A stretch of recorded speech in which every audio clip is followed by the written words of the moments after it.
ঈদ মিলাদুন নবী যারা বিদআত বলবে তারা নাকি কাফের হয়ে যাবে, তাদের বউ নাকি অটোতালাক হয়ে যাবে। মিলাদুন নবী উপলক্ষে আমরা কি কি আমল করব? রবিউল আউয়াল মাস চলছে, এ মাসে কি কি আমল করব? ভাইরা আমার, রবিউল আউয়াল হিজরি বর্ষের যে মাসগুলো আছে তার মধ্যে একটা মাস, এবং হিজরি বর্ষের তৃতীয় মাস এটি। রবিউল আউয়ালের এই মাসটি নবী করিম সাল্লাল্লাহু আলাইহি সাল্লামের ওফাতের মাস, এবং অনেক ইতিহাসবিদদের মতে বেলাদতের জন্ম লাভেরও মাস। যদি নবী আলাইহিস সালামের জন্মের তারিখ, অ্যাকচুয়াল টাইম, মাস, এটা নিয়ে অনেক মত পার্থক্য আছে। এখন কেউ বলতে পারেন মত পার্থক্য কেন আছে?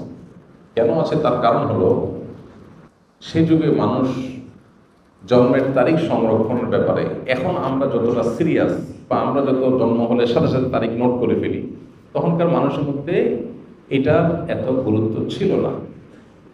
ওই সময় তো অনেক পরের কথা, 1450 বছর। এখন থেকে 50 বছর, 100 বছর আগেও যদি আমরা চলে যাই, 100 বছর যাওয়া লাগবে না, 20-30 বছর আগেও যদি চলে যাই, অনেকের দেখবেন যে আমাদের জন্মের তারিখে ঠিক নেই, মা বাবা খেয়াল করেন নাই। বাট এখন মানুষ অনেক এলাকা গ্রামে একদম তারিখটা লিখে রাখে, কারণ জন্ম নিবন্ধন তো করতে হয়। তো আগে যত পিছনে যাবেন এটার তত গুরুত্ব ছিল না। নবী করিম সাল্লাল্লাহু আলাইহি ওয়াসাল্লাম ব্যাপারটা হলো, তিনি যখন জন্মগ্রহণ করেছেন তখন আল্লাহর কিতাবে, আল্লাহর এলেমে তিনি নবী ছিলেন। মক্কার মানুষজন কি জানতো? জানতো না। কুরাইশ বংশের অন্য 10টা বাচ্চার মতো একটা বাচ্চা জন্ম নিয়েছে বলে তারা মনে করেছে। এই যে একজন নবীর আগমন, এটা তো মানুষ টের পায়নি, কিন্তু যখন তার মৃত্যু হয়, দুনিয়া থেকে চলে যান, তখন তো দুনিয়া জানে তিনি নবী। এই জন্য মৃত্যু দিবসটা যেভাবে সংরক্ষিত, জন্ম দিবসটা সেভাবে সংরক্ষিত না। সেটা যাই হোক, জন্ম দিবস, মৃত্যু দিবস দুইটাই এই মাসে আমরা ধরেই নিলাম, রবিউল আউয়াল মাসে। তাহলে এই মাসের আমল কি? উত্তর হলো যে এই মাসের জন্য আলাদা করে স্পেশাল কোনো আমল নাই। আমল হলো সারা মাসের, সারা বছরের। সেটা কি?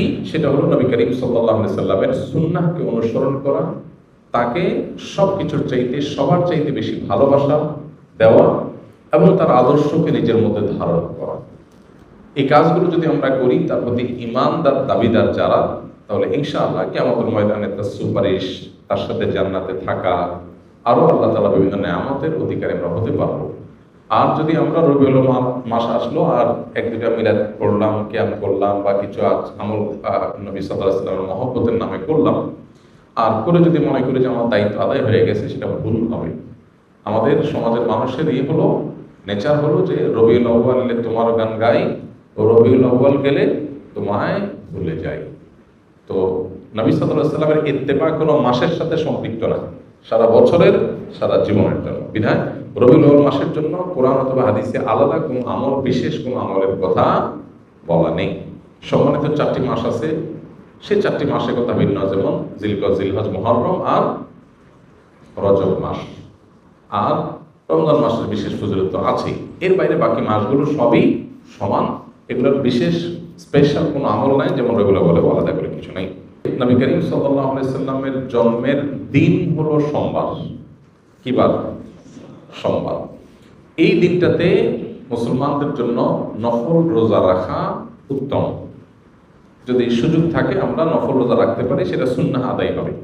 নবী আলাইহিস সালাম সোমবারে রোজা রাখতেন, এবং তাকে জিজ্ঞাসা করা হয়েছে, সুইলা আন সিয়াম ইয়াউমিল ইথনাইন, নবী আলাইহিস সালামকে সোমবার রোজা রাখা সম্পর্কে জিজ্ঞাসা করা হয়েছিল, কেন রাখেন? তখন তিনি বলেছেন, যাকা ইয়াউমুন উলিদতু ফিহি, কারণ এটা এমন দিন যেদিনে আমার জন্ম হয়েছিল। তো নবী আলাইহিস সালামের জন্মকে ঘিরে যদি কিছু করার থাকে, সেটা হলো সোমবারে রোজা রাখা। এর বাইরে জন্মের বার্ষিকী পালন, এই কালচারটা তখন ছিলই না নবী আলাইহিস সালাম বা সাহাবীদের মধ্যে। এখন যেরকম আমরা জন্ম দিবস বছরে একবার পালন করি, নবী করিম সাল্লাল্লাহু আলাইহি সাল্লামের জন্মের দিন যদি পালন করতে আপনার মনে চায়, সেটা বছরে একদিন না, সেটা প্রত্যেক সপ্তাহে একদিন। কি বারে? সোমবারে। এটা বিশুদ্ধ হাদিস দ্বারা প্রমাণিত। এর বাইরে যদি আপনি বলেন না আমি বার্ষিকী পালন করব, তাহলে এই জন্মের বার্ষিকী পালন করার এই কৃষ্টি, এই কালচার এসেছে প্রকৃতি পূজারীদের মধ্য থেকে। একসময় খ্রিস্টান ধর্মের মানুষেরাও এটার তীব্র সমালোচনা এবং বিরোধিতা করত, নিষিদ্ধ ছিল। পরবর্তী তাদের নবী ঈসা আলাইহিস সালামের জন্ম দিবস পালন করা শুরু করেছে। তারা যখন শুরু করেছে, এখন এক শ্রেণী মুসলমানরা মনে করা শুরু করলো যে তারা যখন তাদের নবীটা পালন করে, তাহলে আমরা কেন আমাদের নবীটা পালন করব?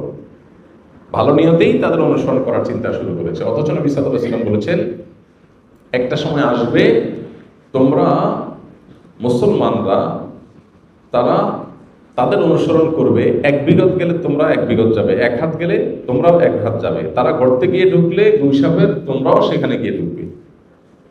তখন নবী আলাইহিস সালামকে সাহাবা জিজ্ঞাসা করলেন, কাদের কথা বলছেন? ইহুদি খ্রিস্টানদের কথা?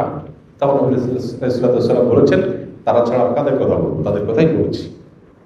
অর্থাৎ তারা যা করে আমরা তা করবো। এখন ওদের নবীর জন্মদিবস উদযাপনের নামে তারা ক্রিসমাস ডে পালন করে, যদিও সেদিন ঈসা আলাইহিস সালামের জন্ম হয়েছে কিনা সেটা আর এক ঐতিহাসিক বিতর্কের বিষয়, কিন্তু আমরা মুসলমানরা অনেকে মনে করি তাহলে আমরা আমাদের নবী মুহাম্মদ সাল্লাল্লাহু আলাইহি সাল্লামের জন্মদিবস অনুসরণ করব। আমাদের নবী মুহাম্মদ সাল্লাল্লাহু আলাইহি সাল্লামের জন্মের পর উনি দুনিয়াতে বেঁচে ছিলেন কত বছর? 63 বছর। ওনার মৃত্যুর পর সাহাবীরা প্রায় শতবর্ষের মতো, সর্বশেষ সাহাবী দুনিয়া থেকে যাওয়ার ইতিহাসটা প্রায় কয়েক যুগ, শতবর্ষের মতো। এবং খোলাফায়ে রাশেদা তারপরে দুনিয়াতে বেঁচে ছিলেন কত বছর? 30 বছর। তাহলে শুধু খোলাফায়ে রাশেদের কথাই যদি বলি, নবী সাল্লাল্লাহু আলাইহি সাল্লামের 63 আর 4 খলিফার 30, তাহলে কত হয়? 93 বছর। ইসলামের স্বর্ণযুগে খোদ নবী সাল্লাল্লাহু আলাইহি সাল্লাম এবং 4 খলিফার এই 93 বছরের একটা বছর এমন পাওয়া যায় না যে বছরে একবার নবীজির জন্মদিবস তিনি নিজে অথবা তার কোনো খলিফা, কোনো সাহাবী পালন করেছেন। তো তাদের চাইতে কি আমরা তাকে বেশি ভালোবাসি? আল্লাহ কোরআনে যাদের প্রশংসা করেছেন তার নবীর অনুসারী হিসাবে, তো তিনি নিজে যেটা করেন নাই, তার খলিফারা যেটা করেন নাই, তার সাহাবীরা যেটা করেন নাই, এখন খ্রিস্টানদেরটা দেখে দেখে আমরা করব, এটা ইসলাম না, এটা ইসলামের নামে বিভ্রান্তি। আল্লাহ আমাদেরকে বোঝার তৌফিক দান করুন। আমরা যদি নবী আলাইহিস সালামের প্রতি মহব্বত এর দাবিদার হই, তাহলে ইন্নাল মুহিব্বা লিমান ইউহিব্বু ইউতিউ, যে কাউকে ভালোবাসার দাবি করে সে তার কথা শুনে। তো নবী সাল্লাল্লাহু আলাইহি ওয়াসাল্লামের কথা যদি শুনি আমরা, তাহলে ইহুদি খ্রিস্টানদের সাথে মিল রাখতে হবে নাকি বেমিল? কারণ তিনি তো বলেছেন খালিফুল ইয়াহুদ, ওদের ব্যতিক্রম করবে। প্রতি রাকাত নামাজে আপনি বলতেছেন গায়রিল মাগদুবি আলাইহিম ওয়াদ-দাল্লিন, আল্লাহ ইহুদিদের মতো আপনার গজবপ্রাপ্ত আর খ্রিস্টানদের মতো গোমরাহ যেন আমি না হই, এই 2 পথে যেন আমি না চলি। আর আপনি এদিকে নবীর মহব্বতের নামে সেই পথে যদি চলেন, তাহলে সেটা কি হলো?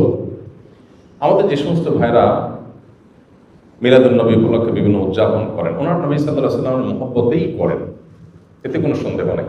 নবী করিম সাল্লাল্লাহু আলাইহি ওয়াসাল্লামের ভালোবাসাতেই করেন। ভালোবাসাটা নবী আলাইহিস সালামের প্রতি ভালোবাসাটা, আবেগ থাকাটা প্রশংসনীয়, কিন্তু আমাদের ভালোবাসার প্রকাশ হতে হবে সুন্নাহসম্মতভাবে। কিভাবে? সুন্নাহসম্মতভাবে। এখন অনেকে বলে যে ভাই ভালোবাসার কোনো প্রমাণ লাগে না, ভালোবাসার কোনো প্রমাণ লাগে না। তো ভালোবাসার কোনো প্রমাণ লাগে না, যা খুশি করা যাবে ভালোবেসে, এর কথা হলো। তো কোরআনে আল্লাহ তাআলা বলেছেন, কুল ইন কুনতুম তুহিব্বুনাল্লাহ ফাত্তাবিউনি, হে রাসূল বলে দেন তোমরা যদি আল্লাহকে ভালোবাসো, এটা দাবি করো, তাহলে আমার অনুসরণ করো, প্রমাণ করো। নবীর অনুসরণ করলে প্রমাণ হবে তুমি কাকে ভালোবাসছো? আল্লাহকে ভালোবাসছো। তাহলে ভালোবাসার প্রমাণ লাগে কি লাগে না? মুখে ভালোবাসার কথা বলে আপনাকে ভালোবাসি আমি, এর প্রমাণ কি? আমি আপনার সাথে 6 মাস কথা বলতেছি, হইল? ভালোবাসলে তো আমি আপনার সাথে কথা বলবো, আপনার কথা শুনবো, তাই না? তো নবী করিম সাল্লাল্লাহু আলাইহি ওয়াসাল্লাম আমাদেরকে কি বলেছেন, কি দিয়ে গেছেন? তিনি বলেছেন তারাকতু ফিকুম আমরাইন, তোমাদের মধ্যে 2টা জিনিস রেখে গেলাম, কিতাবুল্লাহ ওয়া সুন্নাত রাসূলি, আল্লাহর কিতাব আর তার রাসূলের সুন্নাহ। এখন যদি আপনার এই কাজ যেটা নবী সাল্লাল্লাহু আলাইহি ওয়াসাল্লামের মহব্বতে করতেছেন, এটা যদি কিতাবুল্লাহ থাকে করেন, অথবা রাসূলের জীবনে থাকে তাও করেন, এই দুটোর কোনোটা নাই করবেন না। এটি হলো দ্বীন, এটা হলো ইসলাম। ইসলামের মধ্যে মন গড়া কিছু মধ্যখান থেকে প্রবেশ করলে তার নাম কি? বিদআত। আর সমস্ত বিদআতের ঠিকানা কোথায়? জাহান্নাম।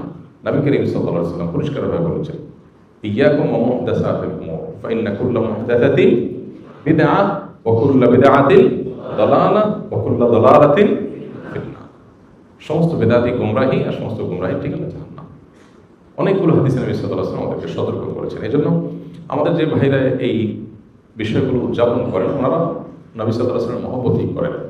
এবং সন্দেহাতীতভাবে এটা প্রশংসার বিষয় যে নবী সাল্লাল্লাহু আলাইহি ওয়াসাল্লামের মহব্বত আছে, কিন্তু মহব্বত অনুযায়ী কাজ করতে হবে সুন্নাহর উপর আমল করার মধ্য দিয়ে। আল্লাহ আমাকে আমাদের সব ভাই বোনদেরকে বোঝার তৌফিক দান করুন।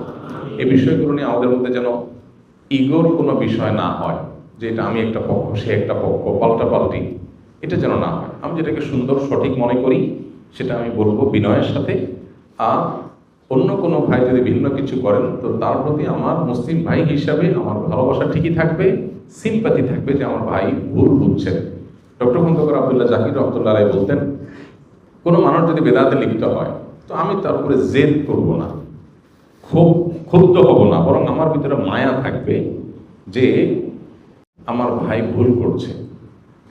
কিছুটা ক্ষুব্ধ, কিছুটা মনে কষ্ট হওয়া তো স্বাভাবিক, কিন্তু তাকে শত্রু বানাবো না।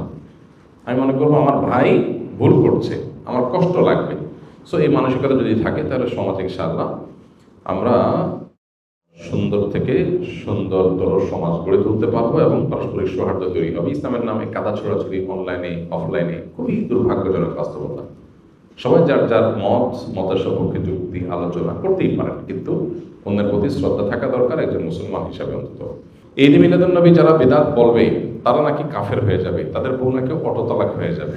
মূলত যারা এই টাইপের কথা বলেন ওনাদের মূল দাবিটা থাকে এরকম যে নবীর যদি কেউ দুশ্মন হয়, নবীর দুশ্মনী করে, নবী সাল্লাল্লাহু আলাইহি সাল্লামের প্রতি যদি কেউ গোস্তাখি করে, বেয়াদবি করে, অমর্ণাকার কিছু করে, তাহলে তো ঈমান চলে যাবে, ঈমান গেলে তো বউ তালাক হয়ে যাবে। এখন কথা হলো যে মিলাদুন নবী না করলে কি নবীর অবমাননা করা হয় বা নবীকে অসম্মান করা হয়, নবীর সাথে বেয়াদবি করা হয়, নাকি নবী আলাইহিস সালামের আনুগত্যকে অক্ষরে অক্ষরে মানতে গিয়ে করা হয় না?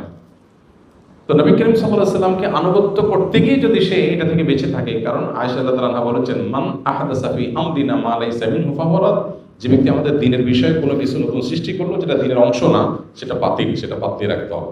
তো সেজন্য যদি কেউ জন্মদিবস পালনের কালচারকে যদি কেউ অ্যাভয়েড করে, যে নবীজি নিজেও করেন নাই, সাহাবীরাও করেন নাই, খোলাফা রাশিদাও করেন নাই, সেটা আমি কেন করতে যাব, এই জায়গা থেকে কেউ যদি বিরত থাকে সে বরং সাচ্চা মুসলমান হওয়ার দলিল হবে। বাকি নবীর দুশ্মনী করলে তার জন্য এই কথা ঠিকই আছে, কিন্তু কেউ মিলাদ না পড়া মানে সে নবীর দুশ্মন, এটা তো বড় মুশকিল কথা। এখন ব্যাপারটা কেমন হয়ে গেল একটা উদাহরণ দিয়ে চোখে করি। ধরেন আমি আপনাকে বললাম যে আপনি যদি ভালো মানুষ হয়ে থাকেন তাহলে আমাকে একটা চা খাওয়ান। একটা উদাহরণ জাস্ট বোঝার জন্য। আপনি চাটা খাওয়ালেন না, না ভাই আপনার চা খান, তাহলে আপনি তো খারাপ মানুষ। আমি একটা ক্রাইটেরিয়া সেট করলাম ভালো মন্দের, করে ওইটা দিয়ে আমি ভালো খারাপ সার্টিফিকেট দেওয়া শুরু করে দিলাম। কেমন হলো বিষয়টা? এখন আমি মিলাদুন নবী উদযাপন করি, বলি, করি, এটাকে ভালো মনে করি। এখন এইটা একটা আমার কাছে ক্রাইটেরিয়া। আমি এটা দিয়ে বললাম মিলাদুন নবী করেন, আপনি করেন না, নবীর দুশমন। ব্যাপারটা এরকম হয়ে গেল না? যেমন এই যে আপনার আমাদের দেশের স্বাধীনতার জন্য, আমাদের মাতৃভাষায় কথা বলার অধিকার এনে দেওয়ার জন্য যে মানুষগুলোর জীবন দিতে হয়েছে, আমরা তাদের প্রতি কৃতজ্ঞ না অকৃতজ্ঞ?